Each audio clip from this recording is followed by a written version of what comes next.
continuar falando um pouquinho sobre o direito constitucional, tá? A gente vai ver o seguinte.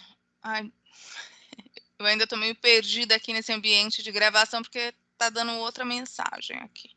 Vocês me perdoem. Nós vamos chegar lá todos juntos, é só a primeira aula. E se Deus quiser, tudo isso vai passar muito em breve.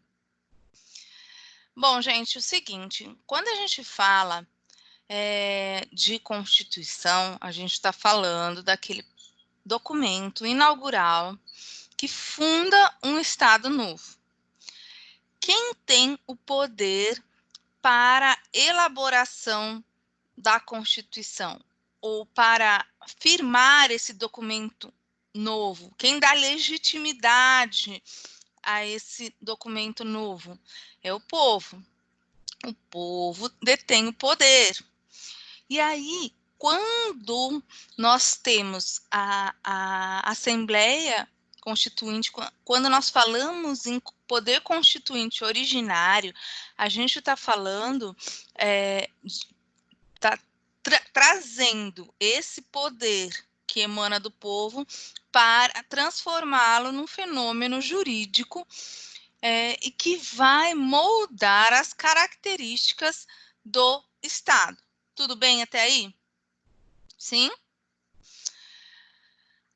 A gente já viu as características do poder constituinte originário, dentre as quais ele é inicial, autônomo, inaugural, incondicionado, ele não se reporta a nada.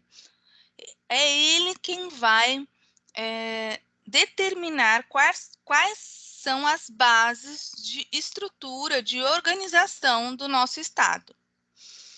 E aí, gente, a gente viu que esse documento também estabelece a forma em que se pode alterar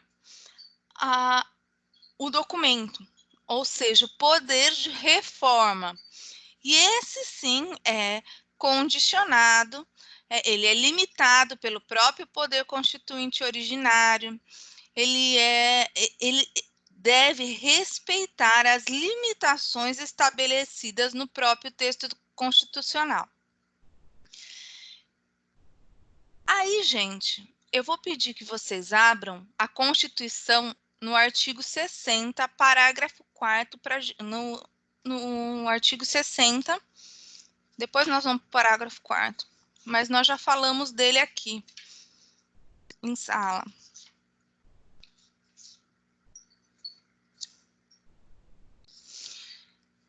E aí nós vamos ver um pouquinho sobre o poder reformador na prática. E diz assim o artigo 60 da Constituição: a Constituição poderá ser emendada mediante proposta. Quem pode propor a reforma da Constituição? Aí vem lá o inciso 1º. 1/3, no mínimo, dos membros da Câmara dos Deputados ou do Senado Federal. Presidente da República, no inciso 2. No inciso 3, de metade das Assembleias Legislativas das unidades da Federação, manifestando-se cada uma delas pela maioria relativa de seus membros. Parágrafo 1º. A Constituição não poderá ser emendada na vigência de intervenção federal de estado de defesa ou de estado de sítio. Parágrafo 2º. A proposta será discutida e votada em cada casa do Congresso Nacional em 2 turnos, considerando-se aprovada se obtiverem ambos 3/5 dos votos dos respectivos membros. Parágrafo 3º. A emenda à Constituição será promulgada pelas mesas da Câmara dos Deputados e do Senado Federal com o respectivo número de ordem. Parágrafo 4º. Não será objeto de deliberação a proposta de emenda tendente a abolir. Primeiro, inciso 1º do parágrafo 4º, a forma federativa de Estado. Segundo, o voto direto, secreto, universal e periódico. Terceiro, a separação dos poderes. E quarto, os direitos e garantias individuais desta. E parágrafo 5º, a matéria constante de proposta de emenda rejeitada ou havida por rejeitado não pode ser objeto de nova proposta na mesma sessão legislativa. O que a gente vê desse texto aqui? O constituinte originário estabeleceu na própria Constituição como é que ela poderia ser mexida, como é que ela poderia ser alterada. E aí, gente, vocês vão ver o seguinte. Nesse parágrafo, nesse artigo 60 que a gente viu da Constituição, existem limitações que são explícitas. Por exemplo, não pode emendar a Constituição quando estiver numa situação excepcional, que é a decretação de estado de sítio, de estado de defesa, ou quando estiver numa situação excepcional, que é a intervenção federal. Nós já vamos ver isso nas próximas aulas. Mas vocês vão se lembrar que há pouco tempo atrás o governo federal interveio, não nesse governo desse presidente, mas quando era o Temer, no Rio de Janeiro. Isso é uma situação excepcional,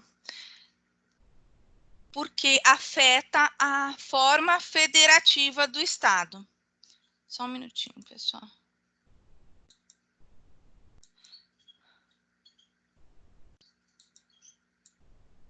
Estou tentando ver quem mais está na sala para a gente continuar.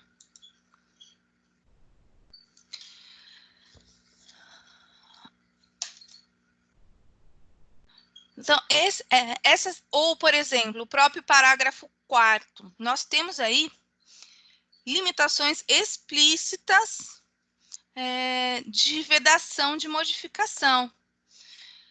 Então, o poder constituinte reformador, o poder de reforma da Constituição, ele é limitado, e tem limitações explícitas e implícitas, como nós já vimos. Eu só estou voltando um pouquinho para a gente ter um ponto de partida da nossa aula de hoje, tá? Esse poder constituinte derivado, então, que é o reformador, ele é limitado às proposições que o constituinte originário mesmo colocou para a gente. Mesmo que a... Peraí, eu estou tentando abrir aqui a câmera. Ai... Não. Eu vejo o Daniel, eu vejo a Nilda, eu vejo o Márcio e eu vejo o Everton. Voltei. Os meus slides sumiram. Perdão, pessoal. Voltou. Então, gente, o poder constituinte reformador, ele é limitado. E aí a gente pensa o seguinte, a Constituição inaugura aí o Estado novo, que a gente falou, uma nova ordem, um novo sistema jurídico, certo? Com base nisso, a gente também enxerga que, por mais que as constituições sejam feitas para se pretenderem eternas, elas não são imutáveis, elas têm o seu processo de modificação. Aí vocês vão lembrar das classificações que nós falamos ali das constituições quanto ao processo de mutação, de mutabilidade. E nós vimos que a nossa Constituição é uma Constituição rígida porque ela tem um processo mais dificultoso de... Sumiu meus slides de novo. Quem assumiu o controle da reunião me devolve, gente. De modificação, de mudança. Senhor amado. Nós chegamos lá, gente. Espera aí. Quantos alunos nós temos em sala? Alguém abre o microfone aí e me fala, porque o chat não está funcionando. Fernanda. Daniel. Mariana. Mariana, cadê o resto do povo da sala? Tem 11, viu? Professora, Oi? estamos em 12 alunos.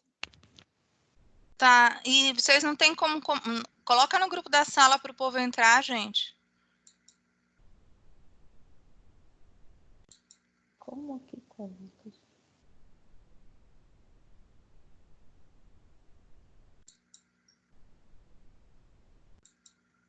Para vocês sumiu os slides ou só para mim? Sumiu, sim.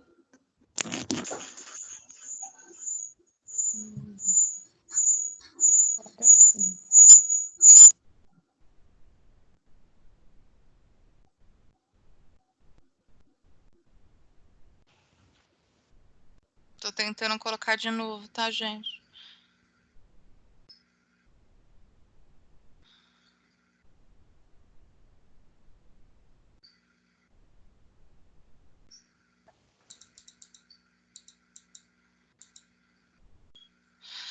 Bom. Então, aí, a rigidez constitucional da nossa Constituição se caracteriza justamente por esse processo mais dificultoso de mudança. Nós acabamos de ler. Para mudar a Constituição, por exemplo, a gente precisa de votação em 2 turnos em cada casa. Que casas são essas? O Senado e a Câmara, com aprovação de 3/5 do quórum dos membros do Congresso Nacional, de cada uma das casas. Então, é um processo mais dificultoso. Então, por mais que as constituições elas se pretendam eternas, elas sofrem modificação. Por quê? Porque a própria sociedade modifica, existe uma evolução social e, portanto, existe uma necessidade de adaptação à realidade. O direito precisa evoluir conforme evoluem as relações sociais. Então, por mais que a Constituição se pretenda eterna, isso não significa que ela seja imutável. E aí nós já vimos a limitação de poder de reforma, limitação implícita, explícita.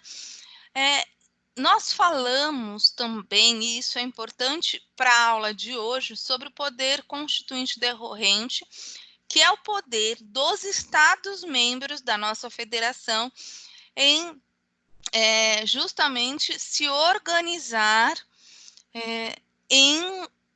a partir de uma Constituição estadual. Então, o poder constituinte decorrente é o poder dos Estados-membros em elaborar, se auto-organizar a partir de uma Constituição estadual. E aí, gente, um aspecto importante que nós ainda não falamos é sobre uma situação de revisão constitucional. Revisão constitucional também deriva do poder constituinte originário, então também é um poder de reformar, é um poder derivado, e que na nossa Constituição está previsto lá no artigo 3º dos atos das disposições constitucionais transitórias. Abram lá, por favor, os atos das disposições constitucionais transitórias.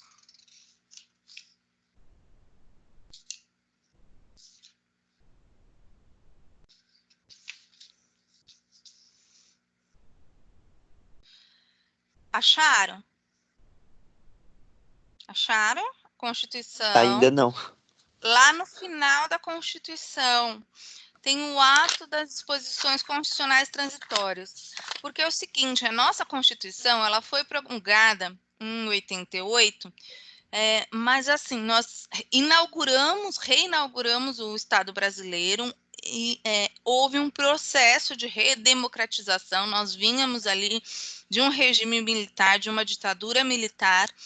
Então, existiam normas de transição de uma Constituição para outra, que foram estabelecidas, esses atos das disposições constitucionais transitórias foram estabelecidas pelo próprio Constituinte originário, para verificar justamente esse período de transição, de passagem, de reinauguração do Estado brasileiro. Acharam agora? Olha, diz assim no artigo, lá no final da Constituição, depois do último artigo da Constituição, você vai lá, artigo 250 da Constituição, acabou, aí vem ato das disposições constitucionais transitórias, acharam? Sim. Aí diz assim: a revisão constitucional será realizada após 5 anos contados da promulgação da Constituição pelo voto da maioria absoluta dos membros do Congresso Nacional em sessão unicameral. O que acontece aqui, gente? O Constituinte originário previu que depois de 5 anos a Constituição, o texto da Constituição poderia ser revisto e modificado de uma forma estabelecida nesse artigo 3º, que é uma forma mais facilitada do que lá no artigo 60. Veja, lá no artigo 60, para mudar a Constituição, o poder de reforma da Constituição, estabelecido pelo Poder Constituinte originário, estabelece que a votação tem que ser em 2 turnos, que tem que ter aprovação de 3/5 dos membros de cada congresso. E aqui não, aqui está dizendo assim, uma única vez vai acontecer a revisão constitucional. Depois de 5 anos da promulgação da Constituição, o Congresso vai se reunir para rever. E o que vai acontecer? Em uma votação unicameral, ou seja, o Congresso todo votando junto, por maioria absoluta, ou seja, um quórum menor, não são 3/5, vocês podem revisar e modificar algumas das normas constitucionais, lógico, de acordo com os limites estabelecidos na própria Constituição. Por exemplo, não vão mexer nas cláusulas pétreas, certo? E aí, essa revisão constitucional aconteceu, então, e aí em 1993, 1994, essa revisão constitucional foi feita, mas era um período de bastante tumulto político. Eu não sei se vocês se lembram, os mais novos talvez não vão se lembrar, mas os que são um pouquinho mais experientes, como eu, vão lembrar que a gente tinha acabado de sair de um processo de impeachment do Collor. Assim, o Brasil vinha de uma ditadura militar, redemocratizou.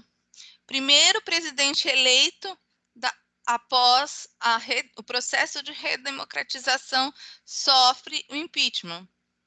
Fernando Collor de Mello assume o vice Itamar Franco. E aí estávamos naquele período do estabelecimento do Plano Real do Fernando Henrique Cardoso. Nós estávamos na transição ali da moeda para unidade real de valor, o RV, até depois vir a ser real. Então, era um momento bastante turbulento da nossa política nacional. Então, o Congresso iniciou essa revisão. O presidente Itamar Franco não se envolveu muito nisso, porque, afinal de contas, havia aí uma crise interna. Também nessa época explodiu a história dos anões do orçamento.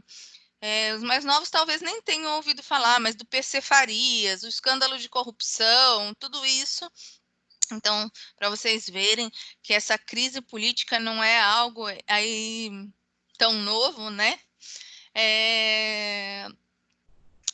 Então, o período era de instabilidade.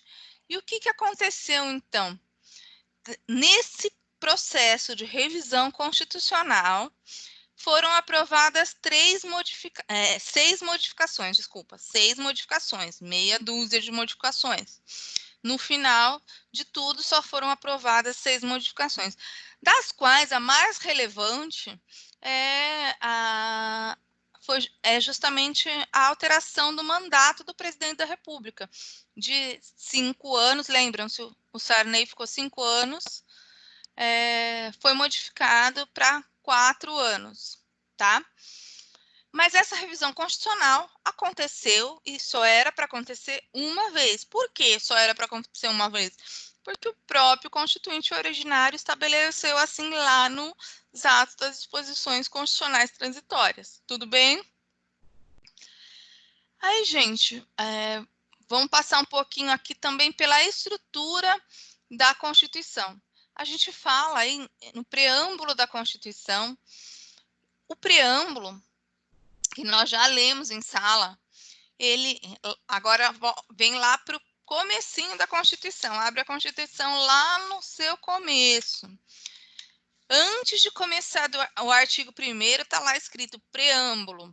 Nós, representantes do povo brasileiro, unidos em Assembleia Constituinte, em Assembleia Nacional Constituinte, para instituir um Estado democrático, destinado a assegurar o exercício dos direitos sociais individuais, a liberdade, a segurança, o bem-estar e o desenvolvimento, a igualdade e a justiça como valores supremos de uma sociedade fraterna, pluralista e sem preconceitos, fundada na harmonia interna e internacional, com a solução pacífica das controvérsias, promulgamos, sob a proteção de Deus, a seguinte Constituição da República Federativa do Brasil. Gente, esse preâmbulo é um compromisso, é uma carta de intenção do novo texto constitucional. É a apresentação desse novo texto constitucional. No entanto, gente, uma coisa que a gente se discute bastante na doutrina é sobre a força normativa desse preâmbulo. E aí, o que acontece? O nosso Supremo já se manifestou que, embora o preâmbulo esteja na Constituição, ele faça parte do texto constitucional, ele não tem força normativa para coibir alguém ou para fazer parte do controle de constitucionalidade, ser alvo de controle, ser parâmetro, para o controle de constitucionalidade. Preâmbulo, gente, vem da palavra do latim preambulare, pré, antes, ambulare, caminhar, marchar, andar. Então, gente, o preâmbulo é como se fosse uma certidão de origem, de onde está transformando aí o poder que emana do povo, está trazendo para o ordenamento jurídico, está normatizando, está demonstrando a origem e a legitimidade do novo texto constitucional. Então, está dizendo, nós, do povo brasileiro, reunidos em Assembleia Constituinte, Nacional Constituinte, enfim. Então, aí, uma certidão de origem e legitimidade do novo texto constitucional. Embora ele não tenha força de norma, força de coerção, o Supremo havia se manifestado já a respeito disso. Então, não tem esse valor normativo, embora ele sirva como uma carta de intenção, ali, uma introdução, demonstrando quais são os compromissos ideais desse novo texto constitucional, desse novo Estado de Direito, que é inaugurado pela Constituição. Tudo bem? Aí a gente vê que, além do preâmbulo, a Constituição tem 9 títulos, e o ato das disposições constitucionais transitórias que nós acabamos de falar aqui, lemos um dispositivo dele, que é justamente para esse período de transição, para regulamentar o período de transição entre a Constituição velha e essa Constituição inaugurada em 88, tá? Esses eram alguns dos pontos que eu gostaria de ressaltar das aulas anteriores. Tudo bem? Aqui agora, já falamos da separação dos poderes, ok? Agora a gente vai falar um pouco sobre interpretação constitucional. A interpretação, gente, traz a ideia de esclarecimento, de compreensão do conteúdo, de extrair uma... Agora dá uma peitada nela para derrubá-la. Professora, Oi. qual que é o slide que a senhora tá? Perdão, eu me atrapalhei aqui. Não tô encontrando. Desculpa, volta de novo. Repete. Qual era o slide que a senhora tá agora? No 24. Mas não está aparecendo o slide para vocês? Não, pra mim tá, só que eu que tenho que ir passando. Ah, tá. Estamos no slide 24, interpretação constitucional. Tudo bem?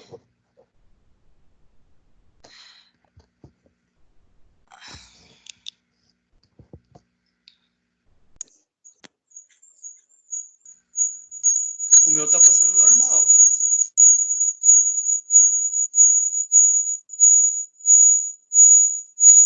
Bom, posso continuar? Quem pediu? Quem pediu para eu esperar um minutinho? Posso continuar? Foi o Daniel que pediu? Não, foi o Pode sim, Everton. pode sim. Tá bom, então. Obrigado. Imagina. Então, gente, quando a gente fala de interpretação constitucional, a gente tem que ter... Imagina o seguinte, ó, eu vou dar o exemplo que o Barroso, que hoje é ministro do Supremo, mas na época não era, deu no seu livro. Vocês já ouviram aquela canção Garota de Ipanema, certo? Ela foi a canção que foi mais interpretada, a canção brasileira mais interpretada no mundo todo. Cada vez que alguém executa a música Garota de Ipanema, interpreta a letra e a melodia dos autores originais, certo? Então, há uma interpretação. Só que essa interpretação não pode fugir do original, da letra original estabelecida. O que acontece, gente? As palavras, elas são símbolos. E cada um tem uma leitura de mundo. Quando a gente interpreta, a gente traz a ideia de esclarecimento, de compreensão do conteúdo. E no direito, a gente já falou também um pouco disso, nós trabalhamos com a palavra, com as palavras como instrumento de trabalho. E aí a gente precisa, essas palavras que estão estabelecidas no texto normativo, a gente precisa extrair o alcance, o sentido daquele símbolo linguístico traduzido, incorporado na norma jurídica. Então, gente, sempre vai haver um exercício de interpretação. Quando a gente fala de interpretação constitucional, ainda mais. Por quê, gente? Porque a Constituição, nossa Constituição, ela é analítica e toda a Constituição se presta a uma ideia de estrutura, de organização do Estado, e ela tem normas de textura aberta, ou seja, existem alguns conceitos na Constituição que são bastante abertos. Por exemplo, quando a gente fala a dignidade da pessoa humana, que é um dos fundamentos da nossa República, o que é a dignidade da pessoa humana? Ou quando a gente fala em igualdade, o que é essa igualdade? É diferente, por exemplo, quando a gente fala lá no processo, por exemplo, num prazo de 15 dias de contestação. A parte, num processo de conhecimento, depois que o autor entra com uma ação ele, ele entrou com a petição inicial, inaugurou um novo processo, depois é aberto o prazo de defesa do réu, para que se manifeste, para que se defenda em 15 dias. Precisa de alguma grande interpretação ou para extrair o sentido dessa norma? Não, em 15 dias a defesa deve ser apresentada. Ponto. Diferente de um conceito como dignidade da pessoa humana, como igualdade, que são conceitos muito mais amplos, muito mais abertos, que dependem, então, dessa extração de conteúdo, de compreensão de conteúdo. Então, peraí, deixa eu só ver uma coisa aqui. Essa barrinha fica bem no meio do meu slide. Ah, que bom. Agora eu perdi vocês. Peraí, gente, desculpa aí.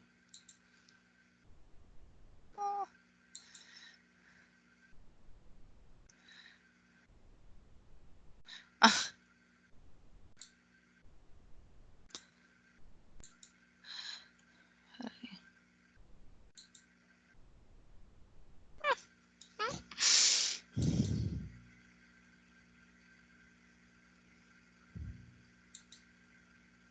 Ai, voltou.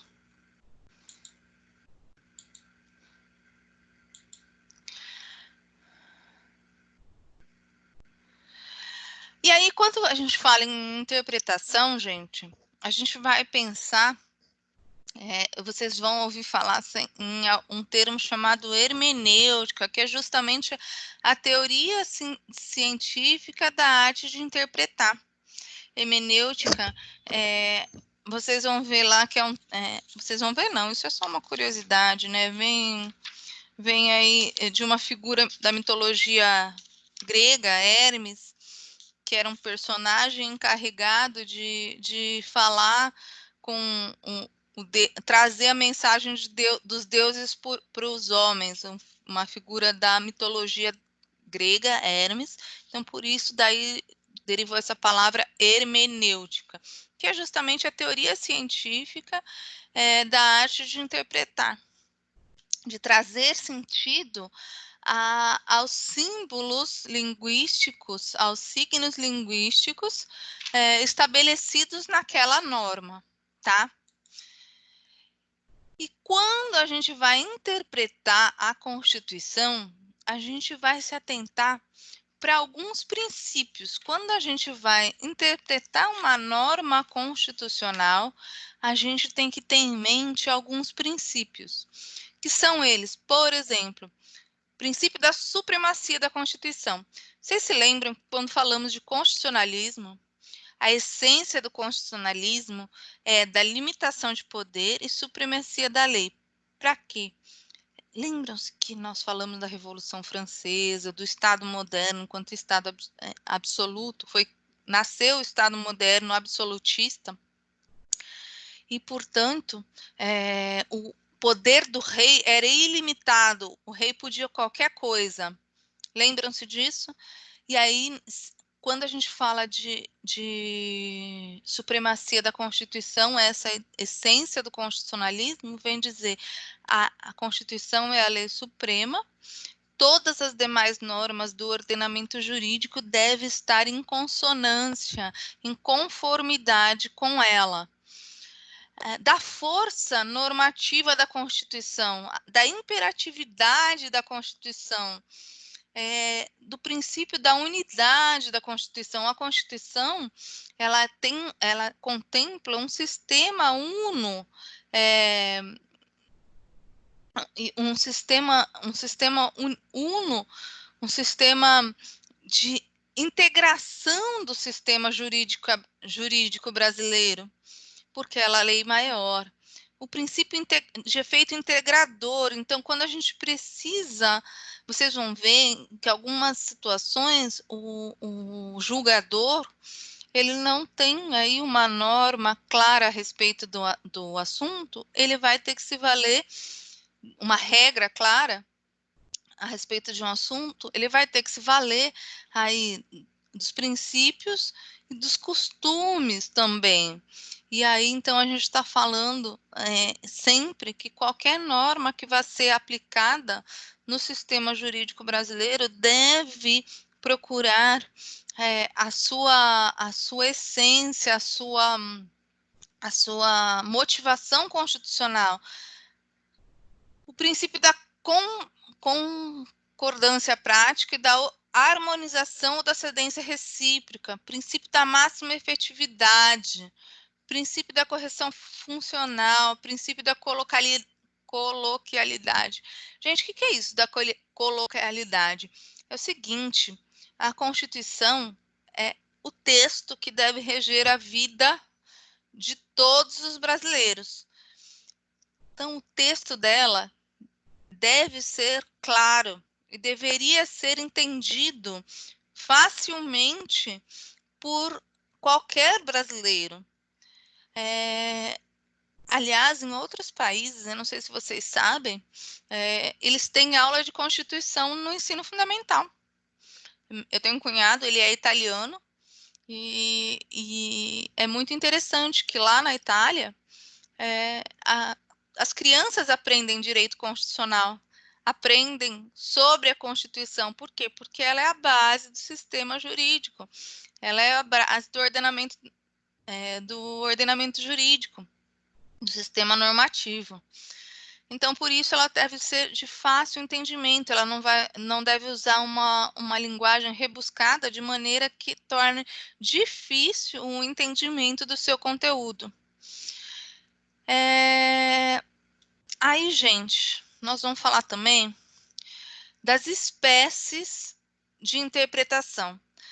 Lembrem-se, nós estamos estudando aqui uma ciência do direito. Quando a gente fala de ciência, quando a gente fala de ciência jurídica, quando a gente fala de interpretação, a gente tem que estar atento aos métodos.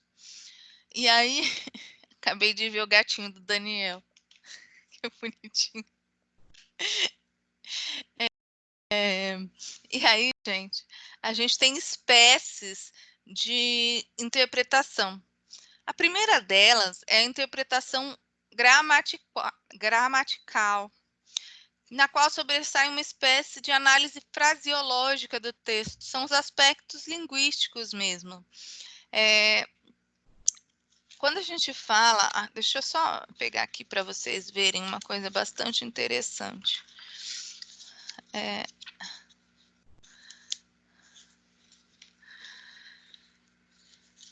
Significa, gente, quando a gente fala em interpretação gramatical, a gente precisa levar em conta as palavras do texto mesmo, o sentido gramatical. Você não pode fugir do que está escrito naquele sentido fraseológico do texto. Então, quando a gente fala a caneta é vermelha, eu não posso sair dessa estrutura para analisar, para interpretar essa frase a vermelha. Eu não posso modificar os símbolos linguísticos ali instaurados. Tem a interpretação lógica, que é aquela que analisa o sentido normativo pretendido pelos autores. Tem a interpretação histórica, que vai contextualizar a norma jurídica no seu contexto histórico. Então, se a gente pensar, por exemplo, a nossa Constituição é de 1988. Lembra-se, nós até falamos em sala, ela prevê uma série de direitos e garantias fundamentais. Lembram-se do artigo 5º? E aí, era possível, por exemplo, lá em 1988, alguém falar em direito fundamental à desconexão, ou seja, direito do trabalhador se afastar do trabalho, de se desconectar do trabalho e não ser demandado através de e-mail, através de WhatsApp, através dos meios tecnológicos que temos hoje em dia. Em 1988, isso não era possível de se visualizar por conta do contexto histórico. Então, quando a Constituição fala em direito fundamental ao descanso, quando formos interpretar essa norma do direito fundamental ao descanso, nós temos que olhar para esse contexto histórico e trazê-lo para a atualidade. Então, quando a gente fala em direito fundamental à desconexão, a gente vai se basear onde? Justamente no direito fundamental ao descanso estabelecido na Constituição Federal. E aí, interpretação sistemática da Constituição, da norma constitucional, aquela em que observam as relações coordenadas de todo o texto constitucional. Você analisa o todo do texto constitucional. Pensem o seguinte, quando a gente fala, eu vou ler para vocês uma citação do Barroso, que ele tem toda a minha admiração em uma série de posturas, mas em especial no tema de interpretação constitucional, ele manda muito bem.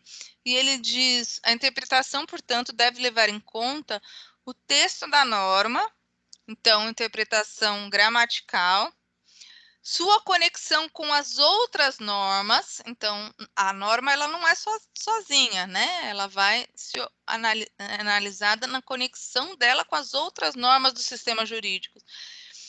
Então, aí nós temos a interpretação sistemática, sua finalidade, que aí nós temos a interpretação teleológica, que você busca a finalidade da norma. E aqui a gente pode falar lógica ou teleológica, né? E os aspectos do seu processo de criação, que é a interpretação histórica. Então, a melhor interpretação da norma constitucional leva em conta essas três espécies essas quatro espécies de interpretação. O certo é você justamente fazer essa análise conjunta das quatro espécies. Então, vamos analisar a norma constitucional a partir dos seus símbolos, da sua análise fraseológica, ou seja, do texto expresso, e nós não podemos fugir disso. Nós temos aí uma interpretação lógica ou teleológica que busca a finalidade do texto. Nós temos que nos valer da interpretação histórica, nós temos que considerar o contexto da criação histórico da norma jurídica. E nós temos, então, também que pensar no sistema, na interpretação sistemática. Nós temos que, então, nos valer do sistema estabelecido pela Constituição, que é justamente a relação com as outras normas jurídicas para poder interpretar um texto, tá? E aí, gente, quando a gente fala, vocês vão pensar, uma decisão recente do Supremo Tribunal Federal, por exemplo, estabeleceu a possibilidade de casamento entre pessoas do mesmo sexo. Olhem lá no artigo, vamos abrir o artigo 226 da Constituição. Abre o artigo 226 da Constituição, por favor.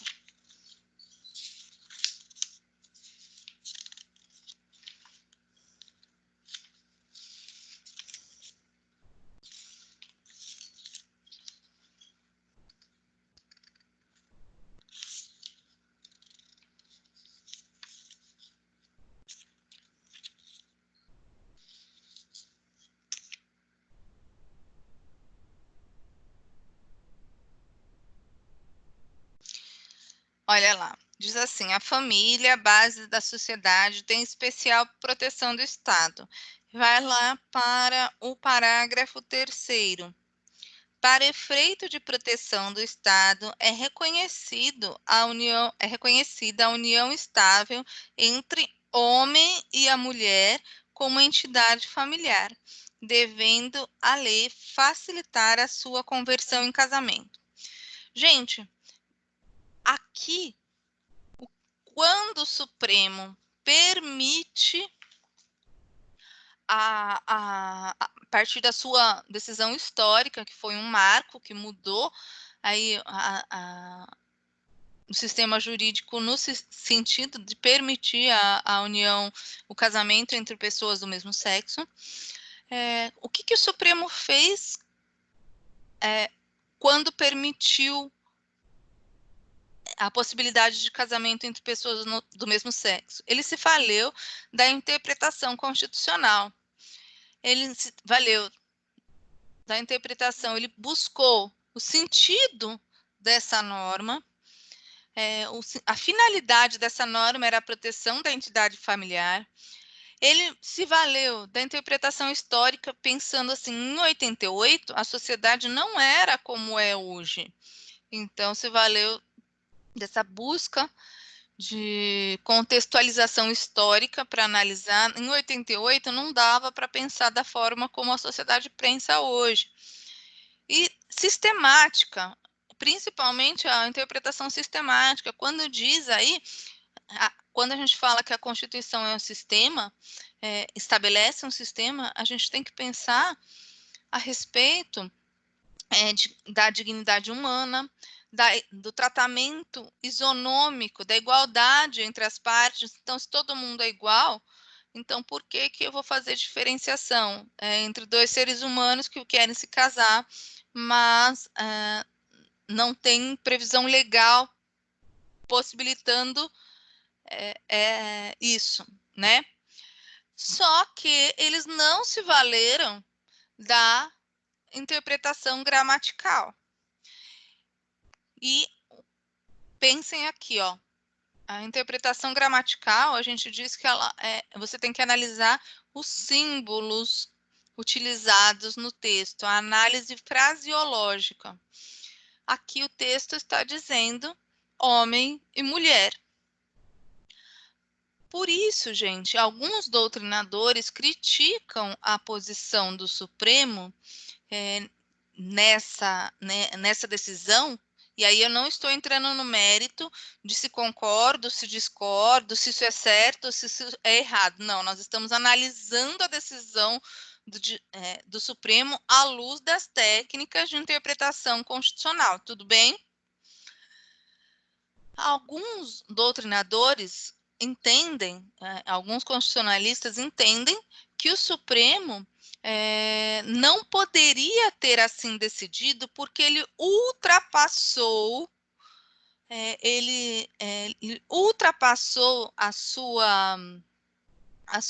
o seu papel de intérprete e acabou legislando, porque o texto, a análise gramatical da frase, utiliza a palavra homem e mulher.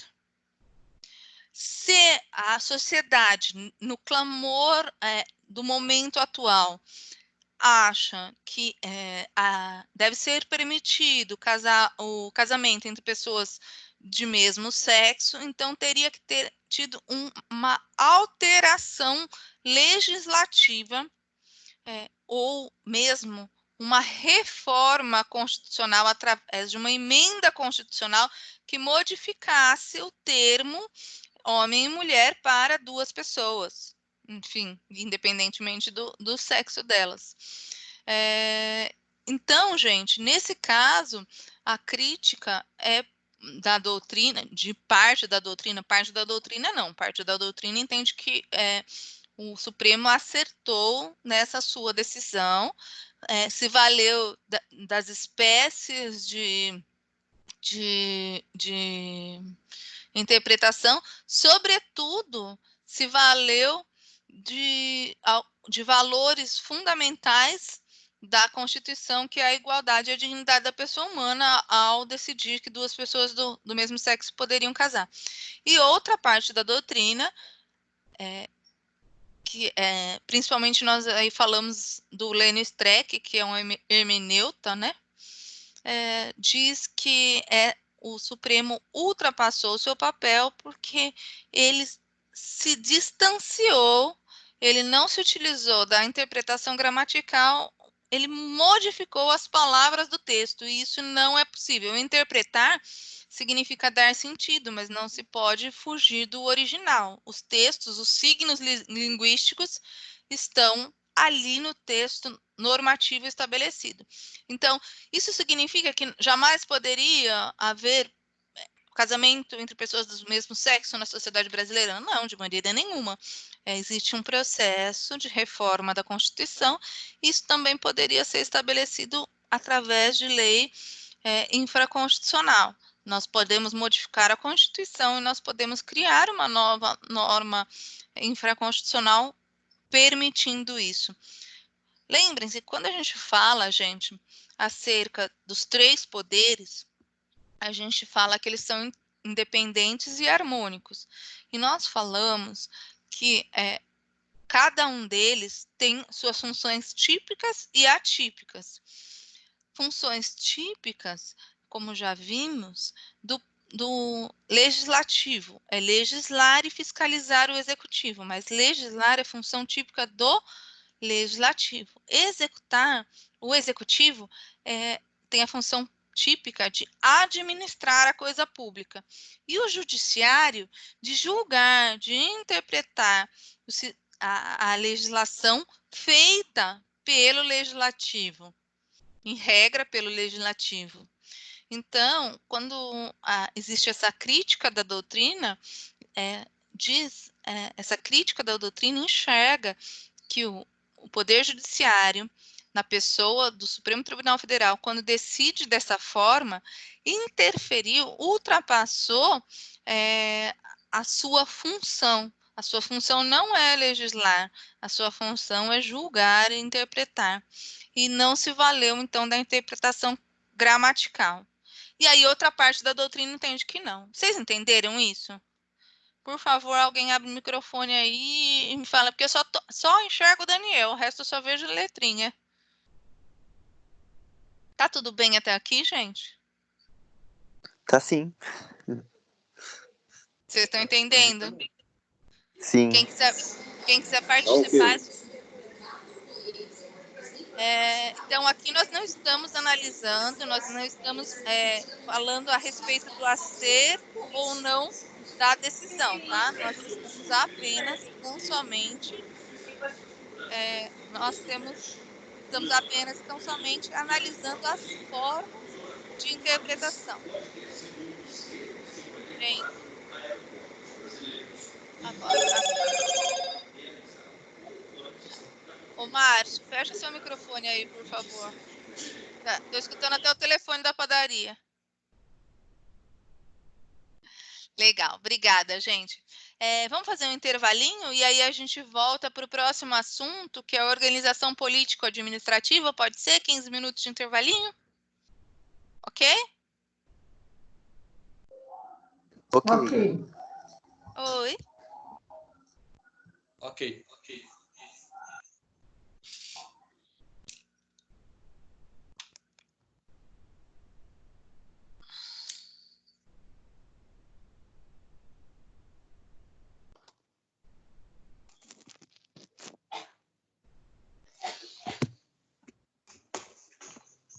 Uhul.